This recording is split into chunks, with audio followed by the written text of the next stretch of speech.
How's it going, everybody? Welcome back to another video, and yeah, it's kind of been a while, hasn't it? Reason being is because, well, you know, personal stuff, yada yada, and also I've been playing the new Star Wars game, Jedi Survivor, which has been published by EA and developed by Respawn Entertainment. Now, the past game, Jedi Fallen Order, I very much enjoyed. I didn't think it was the best game ever or the best Star Wars game ever.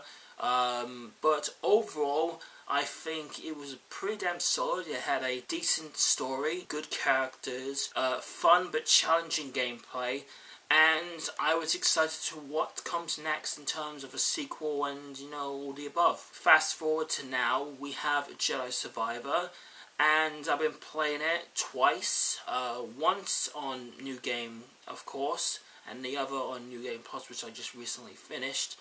And my overall thoughts on this game is that it's good, but not as good as Jedi Fallen Order. Jedi Fallen Order was a somewhat simple, straightforward story about a, Jedi running from the Empire and trying to find a MacGuffin, or whatever you want to call it, that has a list of Force-sensitive people. And with this game, you play as Cal Kestis once again, and he's trying to, fight the good fight against the Empire, but it's not going so well. Every single time he thinks that he's put a dent in the Empire, they just grow stronger and stronger, and he feels directionless on what is his place in the galaxy, up until he finds a droid which tells there's this planet called Tanalorr, and this planet could be a safe haven for Force sensitives out there,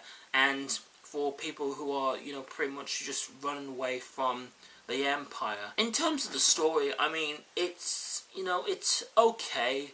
It's a bit, fetch questy, that sort of thing, like whatever reviewers have been talking about. But I would say, for the most part, in terms of the characters, pretty damn good, I would say. But admittedly, there are some things here and there with the characters which I think was a bit generic and, not overall impactful. Cal Kestis, still a really good character. He has become a more veteran Jedi Knight.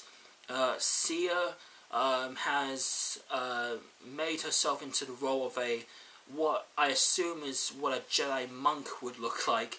Merrin finding her place in the galaxy, going this and that. Grease himself has opened up a cantina in Kobo, which is probably the biggest open world map you could possibly get in this game. And you got your trusty BD1. In terms of those characters, they're pretty good. And of course you have the new character Boda Kuna, who's a friend throughout most of the game. Yeah, I mean, overall, in terms of those characters, pretty damn solid, I would say. Now, in terms of other characters, like, for example, the villains, I say, villains like this because they're not the main villains. I was assuming, just judging by, the trailers and stuff like that, they would be the main vocal point. To be truthfully honest, they're not. The villains that you're fighting against are Dagan Gera, which is a fallen Jedi Knight from the High Republic era, which is a new era that Disney has cooked up, which takes place between the Old Republic and the prequel era. Dagan Gera's fallen to the dark side because he felt betrayed by the Jedi Order when, his obsession with this planet called Tanalorr drives him down a dark path. And you have Ravis, which is Dagan Gera's right hand Dengar. His character is all focused around honor and, a warrior's death, that sort of thing. His loyalty lies with Dagan Gera, that sort of thing. Unfortunately, those two characters are probably quite weak. They're very one note. They don't really have much layers to them other than, like, give me a warrior's death and Tanalorr is mine, that sort of thing. I just wish that they could have done something with them. In terms of other stuff like the gameplay, I think it's pretty damn solid as usual. If you're coming from Jedi Fallen Order, the gameplay itself in Jedi Survivor, pretty much similar. Of course, there are new things here and there. They basically, took what worked and basically just added a whole bunch of abilities and stuff like that. It's fun, it can be challenging at some points. This is basically like a Souls-like game, essentially, in terms of the gameplay. The exploration and the world overall, you visit 5 locations, like for example Coruscant, Kobo, Jedi, and they all have their own paths of, like, you know, finding collectibles and legendary bosses and all that stuff. Lots of content to, you know, go about, and also you can recruit people at the cantina that, you know, can help out in that location as well. The customization, now this is probably one of the biggest changes. You can tell that the developers really took to heart in terms of the customization in Jedi Fallen Order, which was just basically, you know, change your poncho, and that's mostly about it. In the customization in Jedi Survivor, you could do a whole lot. For example, Cal Kestis, you can change his hair, his beard, his clothes, you know, his pants, you know, that sort of thing. And not only that, you can customize your lightsaber.